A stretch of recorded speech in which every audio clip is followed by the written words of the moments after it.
एक ऐसी प्रणाली जो मानव मस्तिष्क की गतिविधि को बिना किसी शारीरिक गति के क्रियाओं में बदल सकती है, कोगिटैट नामक एक न्यूरोटेक फर्म द्वारा विकसित की जा रही है। प्रोटोटाइप हेडसेट पहनते समय आभासी वास्तविकता में बुनियादी क्रियाएं उनके बारे में सोचकर की जा सकती हैं।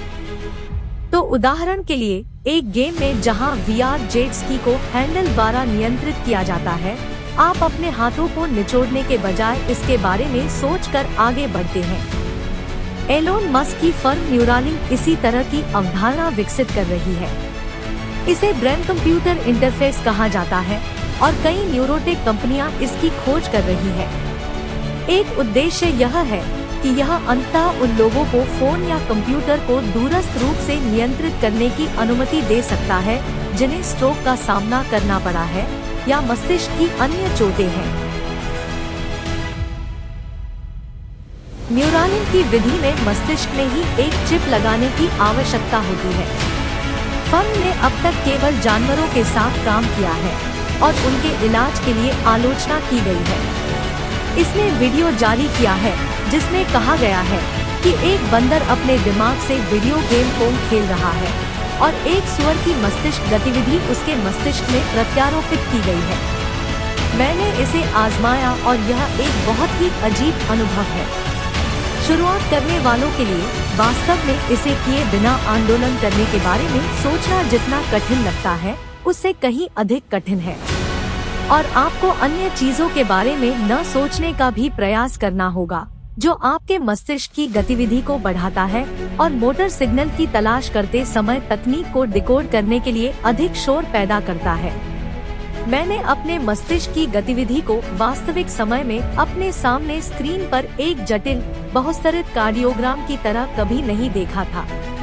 यह अपने आप में अजीब था, एक ग्राफ पर मेरे विचारों का सार देखना।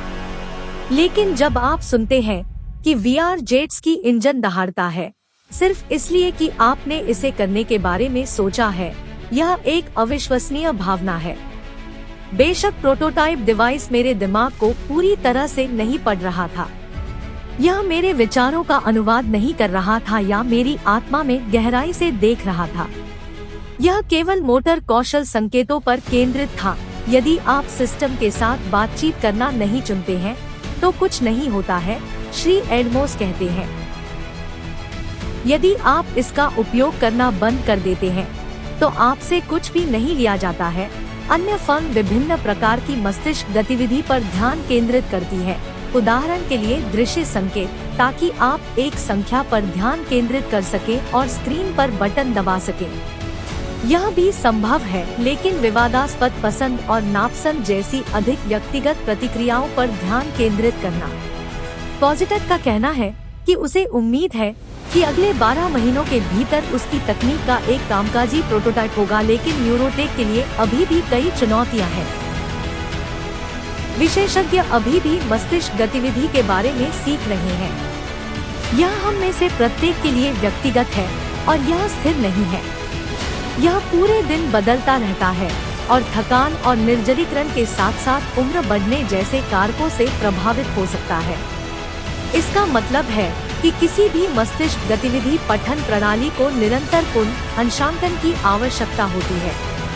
कोगिटैट सैकड़ों स्वयंसेवकों के डेटाबेस पर अपनी तकनीक का प्रशिक्षण दे रहा है जो इसका परीक्षण कर रहे हैं, जो अंशांकन प्रक्रिया को गति देता है।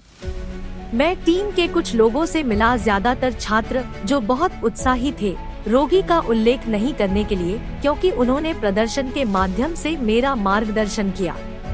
श्री एडमोस मुझे गर्व से बताते हैं कि हाल ही में एक वैश्विक मशीन लर्निंग प्रतियोगिता में कोगिटैट ने न केवल प्रथम स्थान प्राप्त किया बल्कि अमेरिकी सेना की एक टीम को भी हरा दिया। उन्होंने सभी को जश्न मनाने के लिए कुछ समय की छुट्टी देने की पेशकश की, लेकिन किसी ने इसे नहीं लिया। वे सभी अगले दिन थे, वे कहते हैं।